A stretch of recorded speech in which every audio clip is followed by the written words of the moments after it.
Hello, hello. Welcome to day 2, the second session of our series on what you need to know about starting and growing your own business right now. My name is David J.P. Fisher. I will be your host all week. Thank you. Hey, Matt, how are you doing? Thanks for saying hello. And everybody who is on, if you have a chance, go ahead and put where you're coming at me from. It seems very aggressive. Where are you right now while you're listening to this? If you are joining us live, just whatever neighborhood you are, what city, what state, what country, it lets me know that you're there. Because, for example, right now, the LinkedIn Live platform says that nobody is viewing this, and there's obviously people on. So it lets me know that I'm not speaking to the void. I appreciate that. So go ahead and throw up in the comment section wherever you're coming from. And also use the comment section today and every day. If you have questions, you have ideas, you have things you want to share, please throw those in because that's why I'm doing this as a LinkedIn Live and not a pre-recorded video. So we can have that interaction both between me and everybody on it, but also between each other. That's great.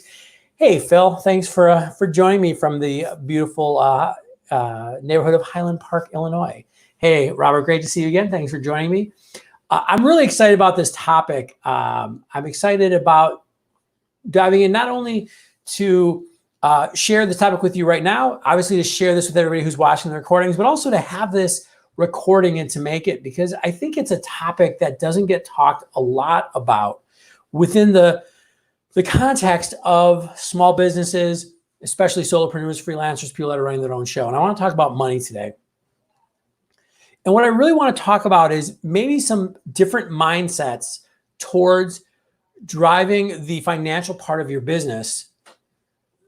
Some different ideas that are not often shared in kind of the environment where we often think about business ownership, we think about entrepreneurship, we think about growth, we think about investing and getting seed money and round A and series B and all of these things. And then, how am I going to have the next tech unicorn and sell it for $1 billion? Nothing wrong with any of that. And there's a place and a time for those conversations. But over 15 years in working as a solopreneur and working with hundreds, if not thousands of them, I found that we need to have a broader conversation because not everybody's goals are in line with that idea of having this huge growth-oriented startup firm. And so as we go through this today, one point I want to make is these are just some ideas, especially when we talk about money. We actually, culturally or for whatever reason, we don't often talk about money, especially when it comes to business, except for go make more of it. But understand these are mine. They might be slightly idiosyncratic. I'm not saying that I have all of the right answers. I am not a financial planner or anything like that. So take everything with a grain of salt. If it doesn't resonate with you, totally fine. Again, this is more just to give you some ideas of how to approach the business. Because what I think is important if you're going to be running your own show, whether you've been doing it for a while, whether you're starting out, is you have to have the appropriate relationship between the revenue you're bringing in, the money you're bringing in, and the goals that you have. And I think that that's often what's missed. And, I think it's important that, here's kind of my perspective or what drove my perspective. So when I started both my first business, which was a Cutco sales office right after I graduated from college, and then when I started Rockstar almost 15 years ago, at neither point did I have a lot of money. These were not like I went in with a war chest that I could just spend a ton of cash to try to drive growth to get things going. If you can do that, fantastic. But that wasn't the situation I found myself in. And so I really had to figure out how to truly bootstrap, how to make things happen when you can't just drop a bunch of cash on advertising. And I mean, these were also in times where, Google advertising, even when in 2005, when I first started really putting Rockstar together, Google advertising was still pretty new. There wasn't Facebook advertising. There wasn't all of these kind of low-cost ways to get into marketing your business. So again, I kind of had to bootstrap, and I'd actually been taught that when I started that first business for Cutco. It was like, not only did I not have a lot of money, most people that started that business did not have a ton of cash. In fact, a really interesting business model they had was you could actually, as a college student, start an office in a small territory, and you ran as an independent contractor your own business. It was fantastic, but you also had to realize, like, okay, don't have a ton of cash. How do we, as I said, kind of run a business on a shoestring and really make it viable? I bring those up because one of the things I learned super early on was the idea that it's not about the revenue you bring in, it's about the profit that's left over. And I think that that is something that, again, it's not mentioned in a lot of the ether, the conversation we have around business ownership. You know, I mean, it still blows my mind, and this maybe I'm a rube, I don't know, but it still blows my mind that these big tech companies don't turn a profit, right? They're huge. You know, you think about like an Uber, a Lyft, and again, I get the whole startup mentality. I get how the economics work and that there's a time and a place for it. That's fantastic. But you can't, if you're going to be a solo graphic designer, a solo web designer, a brand strategist, a marketer, you know, just an accountant who hangs a shingle, you can't just run your business for 3 years on debt and be like, there's going to be a big upside down the line. That's probably not going to work. So I think it's important that we have a real conversation about how do you structure a business where you know, you've got revenue, because you need money's good. Like, this is not an anti-money thing, but Brad, you're a Cutco guy. I like it. It's a good sales training. It's great sales training. But anyways, we have to have a conversation about how do you bring in revenue? How do you know, bring in the money, but do it in a way that's smart, do it in a way that, again, you get to the bottom line that is allowing you to live your life, take care of yourself, take care of your family, take care of all of your needs, all that kind of good stuff. And do that in a way that, again, that fits with the goals that you have for your business and for your life. So in some ways, I could maybe stop today right there and go, that's such an important question to ask yourself.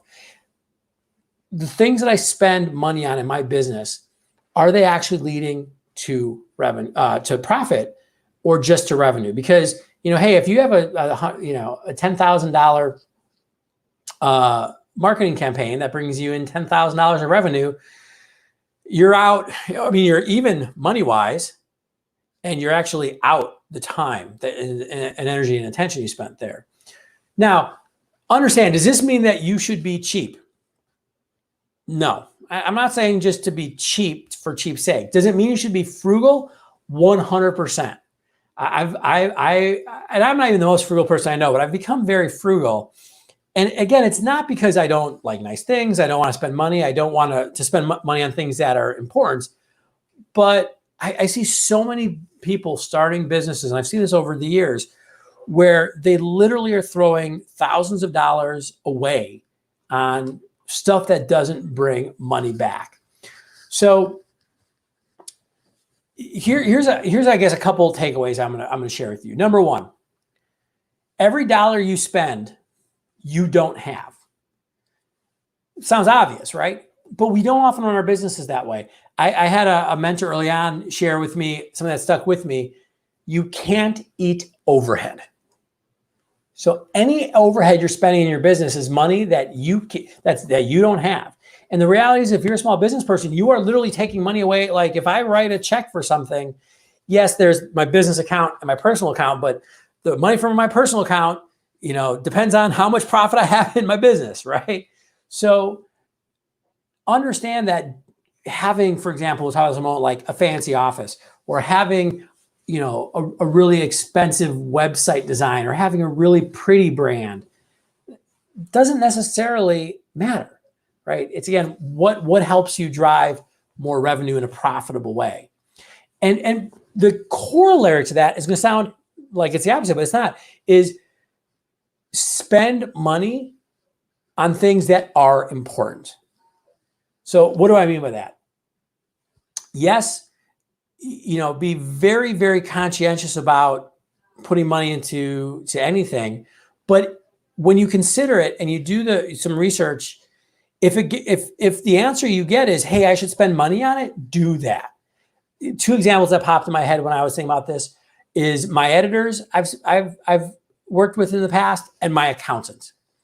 My editors for my books are not cheap. They're very good. And you know what? Cheap editors aren't that great. And it made sense for me to step up and spend some money. Same thing with my accountant. I don't have the cheapest accountant. I'm not trying to, again, be cheap, but I'm trying to be frugal, which means I'm being smart about it. And we could talk for hours on how to make these decisions. That's not the point I want to focus on today. But I want to focus you on actually having those mental conversations with yourself. Because again, it's not something that gets talked about. I mean, I've met with coaching clients who start working with me, and maybe they've been around for a year or two, and I look at some of the things they spent their money on, and I'm like, oh my gosh, it's said they've thrown that money away, and I just hate seeing it. Kind of a rule of thumb that I'll give you. There's no corollary rule here. It's just, I've noticed I will rarely buy the most expensive of something. I always look for number two. And what I mean by that is, as far as price, like I don't want the person who's just puffing themselves up with a high price tag to make them seem valuable. I want the person who's good, who charges a fair price, and is, it makes sense. That's my go-to. To take this all the way back, it's something I learned in college. If you're a drinker, that you might know this. When you buy vodka, don't buy the top shelf. It's all marketing you're paying for and branding. Don't buy the bottom shelf. It's usually really crappy and it's going to give you a hangover because there's all kinds of sulfites and impurities in it.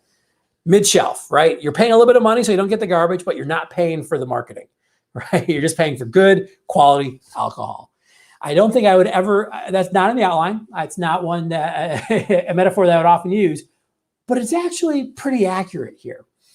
And so here's a couple things that you can look at in your business. Again, when you're starting out, this is really important, but I think these are conversations you can have throughout your business. The first thing, to make sure that you're really getting the bottom line where you want it, charge what you're worth. I think a lot of people undercharge. Now, I just said, I'm not going to pay for the most expensive person just because they might be puffing themselves up.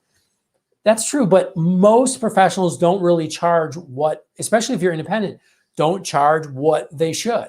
You might be thinking, oh, I have just this hourly rate, and I can't imagine charging more than an hourly rate. I actually was talking with a friend, and she came to me with a question because she had a package. It's actually all about the PPP, like for how accountants can manage PPP. The loan for their clients. And she runs in a bookkeeping accounting firm, and she came up with this really great spreadsheet and this great program.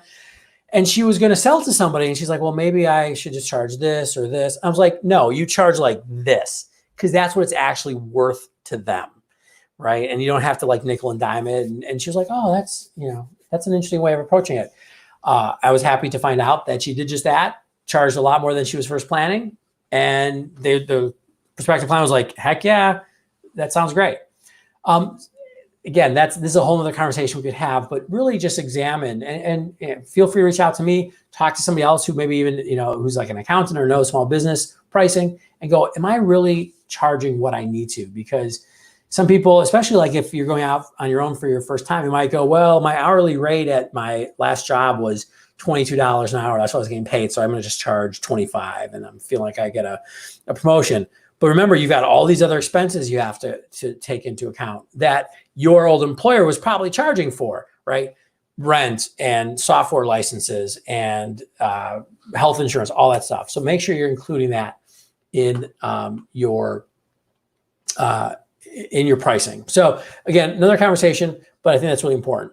One other idea, and this is especially for brand new business owners, but it's something that I to this day still value a lot. If you want to like really see your bottom line go up a bit, start bartering with people. And I know there's websites that allow you to barter, kind of in a structured way. But even just think about your friends. Be okay with like saying, hey, will you help me out with this? Maybe it's going to be in a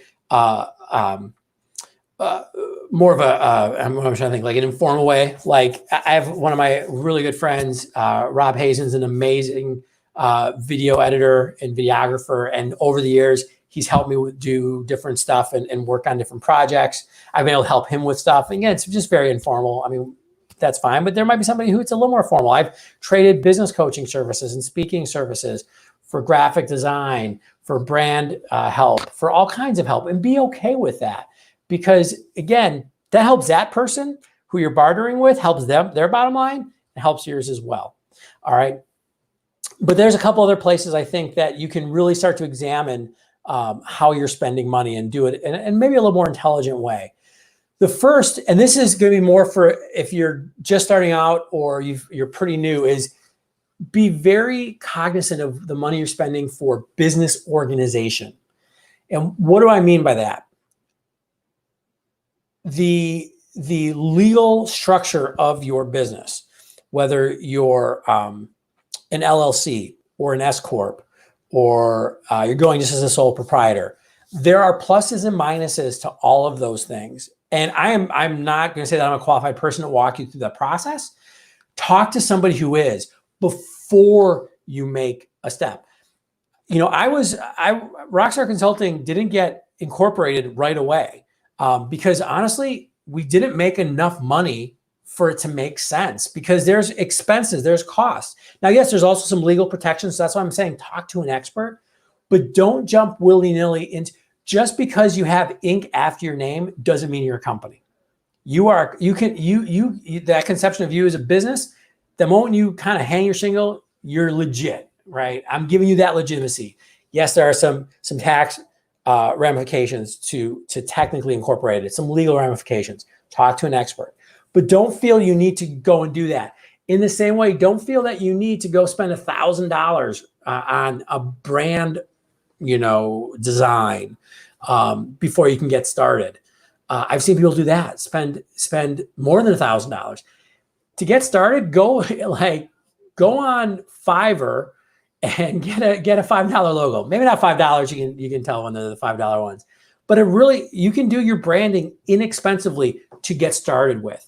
Do you need a fancy website? No, you need a website, right? But again, there's things where you have to ask, am I doing this for my ego or because I really need it for my business? Something that's connected with this is office space. So when I started Rockstar, so it was the end of 2005 into 2006, I've always worked from home. Yes, I've spent a lot of times in coffee houses, a lot of times in bars. But I was like, no, I'm not going to have an office. That was a little weird back then. It's weird to think that it was only, a short time ago that it was weird to say like, no, my business doesn't have an office and I'm still a legit business. That's much more acceptable now, which is great. And of course, with the pandemic, with everything that's happened, commercial office space is in a very weird space. So when you think about having a business, a company, it doesn't need to be attached to a physical location. There's nothing wrong with having an office. There's nothing wrong with doing a co-working space, finding a small space to work from, even just a small office that it's made on a co-working space. I love that co-working is that option. Coffee houses might work. They might not for you. Know what you need. If you're like, I need a place to get away from my family. I need a place to have peace and quiet. I need a place to meet with clients. Then yes, you're going to have to spend that money. But again, overhead is something you can't eat. I was completely did that one backwards. You can't eat overhead. But I guess the big thing here is just consider where you're going to spend your money. So give me an example. I don't ever want to hire an accounting firm or a law firm that has super nice offices. Like if you're in downtown Chicago, we're out. Here's why. I'm paying for it, right? They're not paying for their rent. They're charging me, right? So, most of my legal help, most of my accounting help, not in fancy offices, 100% okay with it, right? So if your ego thinks that that's what's going to make people buy from you, re-examine that ego. It's interesting, by the way, and I should mention this before, your ego, just who you are as a person, gets very mixed up when you're a small business owner around money, around how you're going to approach it. So also what's really helpful here is developing some self-awareness. A couple other quick places you can look. One is hiring. Now, if you're a solopreneur, if you're a freelancer, are you going to hire? Well, yeah. I mean, you might hire an assistant. You might hire people do specific things you can't do. We talked about accounting. We talked about legal, but also design or video work or audio work. You do a pie. There's nothing wrong with getting help in specific areas, but just always ask yourself, do you really need that person? What is the expected return from that person? And then a big thing, make sure that you can manage them. One of the biggest mistakes I see with solopreneurs is they hire a VA, right, or some sort of assistant, or a sales help or marketing help, and what they really haven't done is figured it out for themselves, and they think, well, I'm just going to outsource it, and that person will solve all my problems. Nope, not going to happen. You have to be able to still manage that person, because one of the biggest expenses I've seen in small businesses, this definitely happens when somebody has 2, 3, 4, 5 employees. Is that they don't manage it. And then you want to talk about losing money. All of a sudden they see, this salary check go out the door every month and they're not managing it. They're not getting a return. Don't do that. Okay.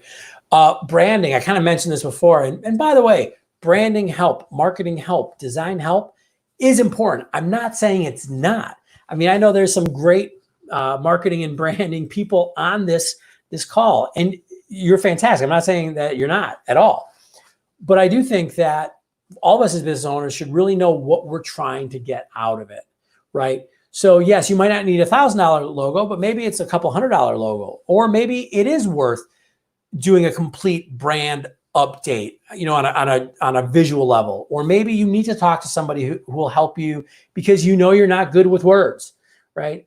And you're like, I'm not good at developing the marketing pitch or the language around how to sell myself. There is a time and a place for that. Absolutely. And again, if you're not good at it, that time might be sooner rather than later. But understand that hiring those people aren't going to solve all your problems, I guess is my point. And so know what is the return you want. If you're going to spend, $2,000, $3,000 working with a brand strategist, not necessarily a bad idea, but not necessarily a good idea to go, this is what I need. This is what I need to get out of this work. And this is kind of the result I'm trying to get from doing so. Same thing with, hey, I want to do video. Great. Hire a video company to help you. I've seen this, for example, where people are like, I want to do some YouTube videos, or I want to have a video presence. Fantastic. I think it's important. I'm on LinkedIn Live. And then they literally spend thousands of dollars to make these 90-second videos that nobody ever sees. All right. You just threw that money away. So again, you've always got to be, I think you're getting the sense here that you've always got to be on top of your stuff. You got to be managing it. And that's exactly right. And that also then I think goes into just advertising and marketing. There's a reason that I've built my business on networking, that I talk to, through my books, through my speaking. I talk so much about networking, whether it's on LinkedIn and personal, all those things. It's a relatively low cost way for small businesses, especially, to build their businesses, to build a pipeline. What's great about advertising is, you can go spend the money. And what's the saying? 50% of advertising works. You just don't know which, right? You've got to be able to shell out the money up front to get that return. It's like playing blackjack. If you don't have enough money at the table, you're going to be out real quick. You got to go through the ups and downs. I've used a vodka and a blackjack reference today. All right. This is a LinkedIn After Dark. But you've got to really have a presence. I think something that's coming through here is this idea that there is no magic bullet, right? There is no, I'm going to just write this check and a bunch of things are going to just magically be fixed. Okay. So I think that would probably be the place I'd start. Is there's no magic bullet. Be okay to spend that money. Be okay to, I'm sorry, I got to read this. Sorry, Phil, I was just reading your note there about surrounding yourself with really smart people, who, especially in their respective roles. 100%. 100%. That's the thing. Kind of even talking about bartering there, but really just partnerships.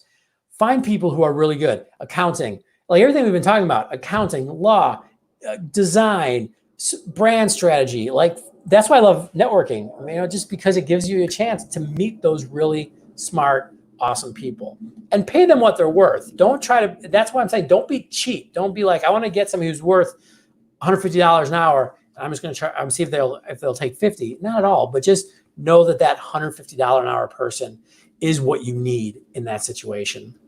I'm going to get off. Hopefully you got something valuable from this. I know, as I said, this was just, I wanted to throw out a different way of looking at finances, looking at money. Notice I didn't say, hey, you've got to spend X amount of dollars if you want to grow your business. There's nothing wrong with that. It's just not the place where a lot of people are. And that might not really fit with your goals, with what you're trying to accomplish. Tomorrow, we're going to look at sales and marketing and look at how do you bring the marketing into your business? How do you bring your selling into the business? I'm going to try to do it in 25 minutes. I do a whole coaching group on that. I got to get my plugin. Right. So for the Selling Launchpad, if you are looking to build sales and marketing in your small business, please check that out. I also offer one-on-one coaching as well. I at least have to throw that out there. And I did want to mention, because somebody had asked, if you were checking out last week's session, in the 5th session, we were talking about the 6 sales skills you need to be successful in 2020. My sometimes co-host, Liam, who's my 10-month-old son, right as we started, went bang on the floor. We had a bit of crying. He had a great bruise. It was really impressive, but he was totally okay, and he's doing great. So somebody asked, he's doing fine. Thank you so much. And I'll be back tomorrow. If there's anything else I can do, please feel free to let me know. And if you can share these, that we're doing these LinkedIn Lives, we're going to do them through May, different topics, but every day we're going to do them at 11:30. You can also go and check out all of our past episodes and, there we go, past episodes, past series. They're all on our YouTube channel. And I wish you a fantastic Tuesday. And with that, as always, be patient, be kind, take care of one another. See ya. Bye.